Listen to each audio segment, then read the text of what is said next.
श्रोताओं नमस्कार। समसामयिक विषयों पर आधारित हमारे साप्ताहिक कार्यक्रम बातों बातों में के आज के अंक के साथ मैं विकल्प शुक्ला।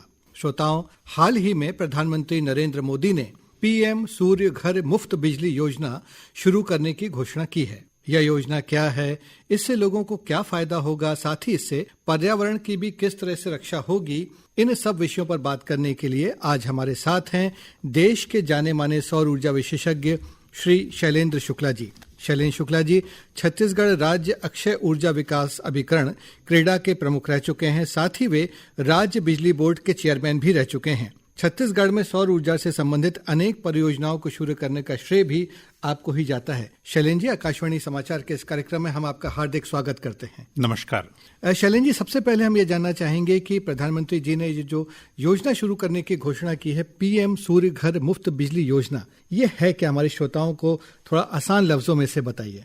देखिए, अभी बहुत ही आवश्यक कंपोनेंट है बिजली, जो हर घर में आवश्यक है, लेकिन जो प्रमुख स्रोत है अभी बिजली का, वो कोयले से उत्पादित होने वाली बिजली है। और अंतर्राष्ट्रीय स्तर पर हमारे प्रधानमंत्री नरेंद्र मोदी जी ने ये विश्वास जताया है कि हम 2030 तक अपनी कुल आवश्यकताओं का 50% से अधिक ग्रीन क्लीन यानी पर्यावरण को संरक्षण देने वाली जो ऊर्जा स्रोत हैं उससे प्राप्त होने वाली बिजली से करेंगे। और उसी दिशा में ये एक बड़ा महत्वपूर्ण कदम है जो पीएम सूर्य घर मुफ्त बिजली योजना।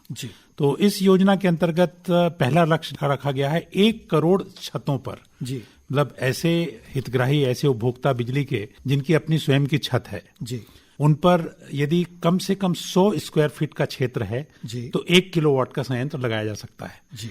तो इस योजना के अंतर्गत उन्होंने 3 कैटेगरी में इसको बांटा है। पहली कैटेगरी है जिनका 150 यूनिट तक मंथली खपत है बिजली की। दूसरा उन्होंने किया है 150 से लेकर के 300 यूनिट तक जिनकी खपत है। और तीसरी श्रेणी उन्होंने रखी है जिसमें 300 यूनिट से अधिक बिजली की खपत है, यानी प्रतिदिन 10 यूनिट से ज्यादा जिसकी खपत है। तो ऐसे 3 श्रेणियों में इसको विभाजित किया गया है। और जैसा आपने सुना पढ़ा होगा कि इसमें बहुत बड़ी सब्सिडी दी जा रही है, अनुदान का प्रावधान रखा गया है। तो 30,000 रुपए प्रति किलोवाट, यानी जिनके यहाँ 1 किलोवाट का संयंत्र लगेगा उनको 30,000, जिनके यहाँ 2 किलोवाट का संयंत्र लगेगा उनको 60,000 रुपए का अनुदान दिया जाएगा। इसमें हम ये पूछना चाहते हैं, जैसे आपने अनुदान की बात की, क्योंकि आपको इस क्षेत्र का काफी अनुभव है, बहुत ज्यादा जानकारी है, तो इसमें एक संयंत्र स्थापित करने में किसी को भी अपनी घर पर कुल कितनी लागत एक अनुमानतः आती है? इसमें 50,000 से 55,000 रुपए तक प्रति किलोवाट का खर्च आता है यदि आप 3 किलोवाट से कम क्षमता का संयंत्र लगा रहे हैं। यदि आप 3 किलोवाट से अधिक क्षमता का संयंत्र लगाते हैं तो 40 से 45,000 रुपए प्रति किलोवाट का खर्च आता है। और इसका रख रखाव वगैरह में किस तरह से होता है? रख रखाव में मुख्य रूप से सिर्फ पैनल को साफ करना है। अच्छा। इसमें कोई मूविंग पार्ट नहीं है, तो इसमें कोई वियर टियर नहीं होता, कोई ग्रीसिंग, ऑयलिंग, फिल्टर बदलना, इस प्रकार का कोई इसमें तामझाम नहीं है। जो पैनल लगे हैं उसके ऊपर में चीजों की तरह जैसे डस्ट जमती है, तो उस डस्ट को क्लीन करना है, साफ करना है। एक सवाल और पैदा होता है कि जो हमारे जो देश है उसमें जो ग्रामीण इलाके हैं या जो अर्ध शहरी इलाके हैं, उन्हें हम छोड़ दें, जो शहरी इलाके हैं, खासतौर से जो बड़े शहर हैं, उसमें रायपुर भी आता है, वहां पे अपार्टमेंट कल्चर है, सोसाइटीज होती हैं, उनके लोग क्या करेंगे, क्योंकि वो तो फ्लैट में रहते हैं। इस योजना का उद्देश्य मुख्य रूप से ग्रामीण क्षेत्रों को कवर करना रखा गया है। फ्लैट में तो इसकी उपयोगिता नहीं हो सकती, क्योंकि फ्लैट्स में या तो इतना छत हो, जैसे मान लीजिए 4 फ्लोर की या 3 फ्लोर के यदि कोई फ्लैट्स हैं तो उसमें तो आपके पास में पर्याप्त जगह होगी कि आप 6-7 प्लांट लगा सकते हैं छोटे छोटे। इसमें एक चीज मैं और आपको जोड़ना चाहूंगा, जो हमारे मुख्यमंत्री विष्णुदेव जी ने, जो नई सरकार हमारी गठित हुई है, उन्होंने इसमें इस योजना में और लाभ पहुंचाने की घोषणा की है। ये जो 1 से 2 किलोवाट तक 30,000 रुपए और 60,000 रुपए का केंद्रीय अनुदान है, उसके साथ ही 15,000 रुपए प्रति किलोवाट का राज्य शासन ने भी अनुदान देने की घोषणा कर दी है। अच्छा। इस बजट में जो भी नया बजट आया, ये उसके अतिरिक्त होगा? ये उसके अतिरिक्त होगा, यानी लगभग 0 कीमत हो गई है। मतलब जो लागत है वो लगभग 5 से 10% ही बचेगी जो हितग्राही को वहन करना होगा। लेकिन इसकी और एक दूसरा पहलू है, एक एलईडी की योजना आई थी, सभी घरों में एलईडी बदले गए थे। आपको याद होगा कि उस समय भी इस योजना को डिस्ट्रीब्यूशन कंपनी जो हमारी है उसके माध्यम से इसका एग्जीक्यूशन किया गया था, जिसमें हितग्राहियों से कोई पैसा नहीं लिया गया। यदि किसी ने 5 एलईडी लिया एलईडी बल्ब, तो अपने घर के बल्ब को निकाल के एलईडी लगाया, तो उससे जो बिजली की बचत हुई जी। तो उस बचत में से मतलब बिजली के बिल में से उसकी रिकवरी डिस्ट्रीब्यूशन कंपनी ने किया था जी। इसमें भी कुछ इसी तरीके का प्रावधान रखा गया है जी। कि जो हितग्राही हैं, खास करके ग्रामीण क्षेत्र के रहने वाले जो हितग्राही हैं जी। वो अपने घरों में इस प्रकार के संयंत्र की स्थापना कर लेंगे, उनको लगातार बिजली मिलती रहेगी जी। और उनको कोई पैसा शुरुआत में नहीं देना पड़ेगा। अच्छा। जैसे छत्तीसगढ़ राज्य के लिए एनटीपीसी को उन्होंने एग्जीक्यूशन एजेंसी बनाया है। अच्छा। किसी जगह पर एनएचपीसी को बनाया है, कहीं सेकी को बनाया है, सोलर एनर्जी कॉर्पोरेशन को। तो इस प्रकार से जितने पीएसयूज हैं अलग अलग राज्य उनको आवंटित कर दिए गए हैं। तो छत्तीसगढ़ राज्य में एनटीपीसी है और एनटीपीसी उनको लोन उपलब्ध कराएगा। यदि शेष राशि भी वो वहन करने में सक्षम नहीं है जी। तो उसे वो ऋण के रूप में दे दिया जाएगा, जिसकी रिकवरी 10 से 12 किश्तों में होगी। अच्छा। यानी सोलर लगाने के बाद जो उसकी सेविंग होगी उससे वो आसानी से उस ऋण की अदायगी कर पाएगा। तो एक तरह से ये देखा जाए कि एक तो स्थापना में उसको बहुत ज्यादा व्यय नहीं आ रहा है, जो भी व्यक्ति इसको करने जा रहा है। दूसरा, अब ये बताइए कि जो व्यक्ति इसको लगाएगा, आर्थिक दृष्टि से किसी व्यक्ति को क्या फायदा होगा इसमें? देखिए, एक जो इन्होंने 300 यूनिट लिखा है, 300 यूनिट मुफ्त बिजली वाला जी। तो 300 यूनिट यदि आज हम छत्तीसगढ़ राज्य में जो दरें चल रही हैं, टैरिफ है, उससे यदि हम उसका अनुमान लगाएं तो लगभग 1500 से 1600 रुपए का उसका बिल आता है प्रति माह का जी। मिनिमम में यदि हम लेके चले तो उस 1500-1600 रुपए 300 यूनिट के लिए आ रहा है। जिसका 300 से कम यूनिट है उसका 1200 रुपए का बिल आ रहा है। तो पूरी तरह से इस राशि की बचत हो जाएगी, यानी उसका बिजली का बिल शून्य हो सकता है। एक साल में समझ लीजिए उसको 15,000 रुपए की यदि बिजली बचती है जी, 12 से 15,000 की बिजली बचती है तो एक साल में ही वो 12-15,000 रुपए वो चुकता कर देता है। बिल्कुल। उसके बाद इस सोलर सिस्टम की लाइफ 25 से 30 साल होती है। अच्छा। तो उसको आने वाले फिर 24 वर्षों तक लगभग मुफ्त बिजली उसको हमेशा मिलती रहेगी। ये व्यक्तिगत लाभ है। जी जी। छत्तीसगढ़ जो बिजली बोर्ड है उसके भी चेयरमैन रह चुके हैं, पावर सेक्टर के बारे में आप बहुत अच्छे से जानते हैं। यदि हम देश की बात करें और फिर छत्तीसगढ़ की बात करें तो हमारे देश में अभी जो एनर्जी जो कंजम्पशन है उसमें थर्मल यानी कोयला आधारित कितना है, सौर कितना है, हाइडल कितना है, पन बिजली कितनी है, ये थोड़ा सा बताइए ताकि हमारे श्रोता जान सकें कि हमारे क्या है। हमारे देश में जो स्थापित क्षमता है वो लगभग 4,30,000 4,35,000 मेगावाट है जी, स्थापित क्षमता। जब आप क्षमता की बात करते हैं तो इसमें सारे सब प्रकार के, मतलब थर्मल भी है, हाइडल भी है, सोलर भी है, विंड है, सब प्रकार के मिलाकर, जिसमें से लगभग 65% बिजली कोयले से उत्पादित होती है। अच्छा। तो मेजर जो पोर्शन है वो कोयले का है।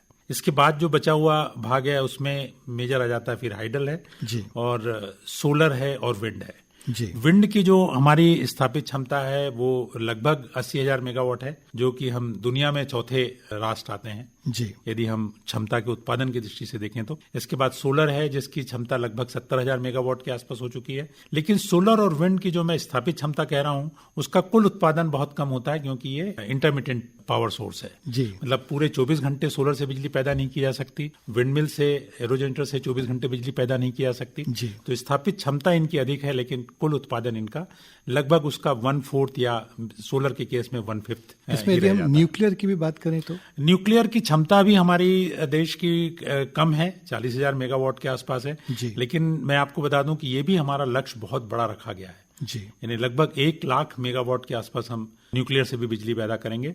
और इसको भी हम ग्रीन पावर की श्रेणी में रख सकते हैं, क्योंकि एक बार उपयोग किया गया यूरेनियम 235 हम बोलते हैं, वो उपयोग किया गया 30 साल तक लगातार काम करता है। जैसे कोयला हमको हर दिन हर घंटे झोंकना पड़ता है जी, उस भट्टी में जी, भाप बनाने के लिए जी। तो न्यूक्लियर के जो हम लगाते हैं बुलेट्स, वो हम लोग एक बार लगाते हैं तो 30 साल तक वो लगातार काम करते रहे। 30 साल के बाद उसके कॉर्टेज को बदलना पड़ता है। इसमें यदि हम अलग अलग कोयले आधारित है, सौर ऊर्जा आधारित है, तो इसमें उत्पादन में किसमें कितनी लागत आती है?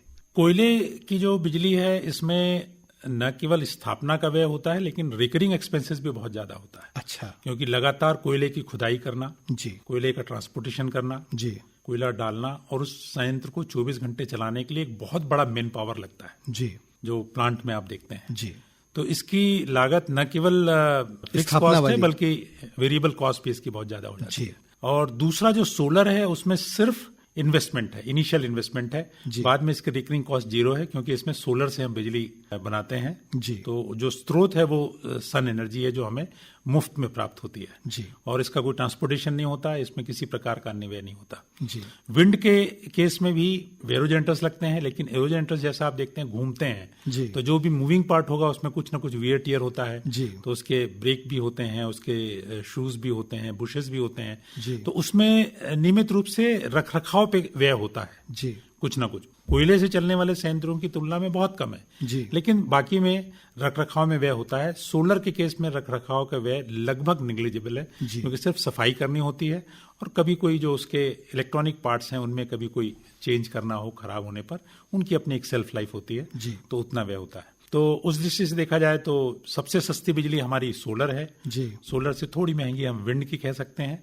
लेकिन कोयले से पैदा होने वाली बिजली बहुत कॉस्टली बिजली है। अब आपने बात की कोयले की, तो अब हम श्रोताओं को ये भी बताना चाहते हैं, आपके माध्यम से हम ये चाहते हैं कि जानकारी पहुंचे कि हम धीमे धीमे कोयले के खात्मे की ओर भी बढ़ रहे हैं और उसके पर्यावरण संबंधी पहलू क्या हैं, क्योंकि जब कोयला खत्म होगा तो हमें उसके पहले कहीं ना कहीं शिफ्ट करना होगा अपनी पूरी जो आपूर्ति है, जरूरतें हैं उनको, इसके बारे में बताइए। देखिए, आप सुनते होंगे कि लगातार जंगल काटे जा रहे हैं। बिल्कुल, क्योंकि जंगल ऐसा कहा जाता है कि प्रकृति जो है वो जंगल के माध्यम से बहुत सारे महंगे चीजों को और बहुत सारे उत्पादों को छुपा करके रखती है जी। अपने जमीन के अंदर में। ऊपर जंगल रहते हैं जिससे दिखे ना जी। लेकिन मानव एक ऐसा प्राणी आ गया है जो बड़े बहुत प्रकार के आजकल रिमोट सेंसर भी लगा लिए हैं जिससे वो जान जाता है कि किस जगह पे नीचे क्या छुपा हुआ है जी। तो पहले वो ऊपर उसका विनाश करता है, जंगलों को पूरी तरह से काटता है जी। तो निश्चित ही नीचे कुछ ना कुछ कहीं कॉपर निकल जाता है, कहीं बॉक्साइड निकल जाता है, कहीं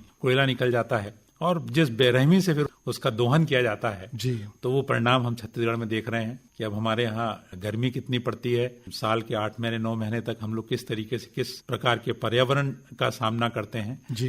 तो इसलिए जितने जल्दी से जल्द हो सके और जो भी सरकारें जितने जल्दी से जल्दी इस बारे में अवेयरनेस ला सकें जी। कि हमें उस कोयले से उत्पादित होने वाली बिजली भले ही वो आज सस्ती दिख रही हो लेकिन उसकी जगह यदि हम पर्यावरण को संरक्षित करने वाले स्रोतों से प्राप्त होने वाली बिजली का उपयोग करें जी। तो निश्चित ही हमारे देश के लिए भी हमारा एक योगदान होगा। बिल्कुल, पर्यावरण के लिए योगदान होगा। अब बस 2 अंतिम सवाल। पहला तो ये कि जो भी इस कार्यक्रम को सुन रहे हैं श्रोता, जाहिर सी बात है उनके मन में ये हो गया होगा कि नहीं हम भी अपने घर में लगा सकते हैं, तो उन्हें कहाँ संपर्क करना होगा? यदि ये पीएम सूर्य घर बिजली योजना, किस तरह से वो आवेदन कर सकते हैं? क्या इसका कोई मैकेनिज्म तैयार हुआ है क्या? इसमें इन्होंने एक वेबसाइट बना दिया है, यदि गूगल में भी डालेंगे तो मिल जाएगा, pmsuryaghar.gov.in।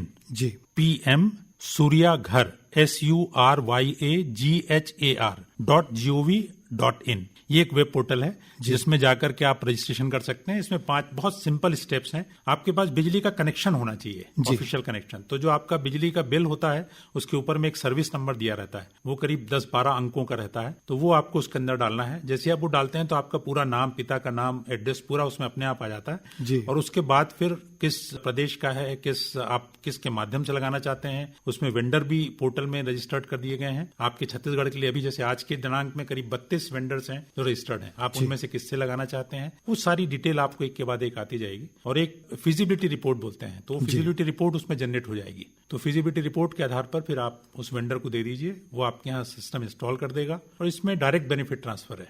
जो सब्सिडी है वो 30 दिवस के अंदर आपके खाते में सीधे आ जाएगी। अच्छा। और बाकी पैसा आपको वेंडर को देना है, या जो अभी नया सिस्टम जो आने वाला है उसके अनुसार है कि बिजली के बिल में से उसकी मासिक कटौती होकर के वो वसूली की जाएगी। जी। अब एक अंतिम सवाल कि हमारे ग्रामीण क्षेत्रों में प्रायः लोगों को शायद हो सकता है गलतफहमी हो कि जो सौर ऊर्जा है निश्चित रूप से सस्ती होती है, बहुत उसके फायदे हैं, उसकी हम चर्चा कर ही चुके हैं, लेकिन देखा यह जाता है कि कई जगह छोटे प्लांट लगे, लोगों ने लगाए, लेकिन फिर बाद में वो चल नहीं पाए, तो लोगों को लगता है कि इसका मेंटेनेंस शायद सही ढंग से नहीं हो पाता है, इसलिए लोग उस तरफ उतनी ज्यादा रुचि दिखा नहीं रहे हैं। तो ये क्या ये गलतफहमी सही है या ये धारणा कैसी है, इसके बारे में बताइए। नहीं, बिल्कुल सही सोचना है आपका। जैसे एग्जाम्पल के लिए हम रेडियो लेते हैं जी, या टेलीविजन लेते हैं जी, वो भी जब हम ग्रामीण क्षेत्र में लेकर के जाते हैं और कभी उसमें कोई खराबी आती है जी, तो यदि आसपास के क्षेत्र में कहीं पे उसके सुधारने की व्यवस्था नहीं हो तो चीजें खराब हो जाती हैं। फिर जी, लोगों को लगता है यार ये तो किसी काम की नहीं है। जी। लेकिन जब इनकी संख्या बढ़ती है, जैसे आज साइकिल हर गांव में हो गई,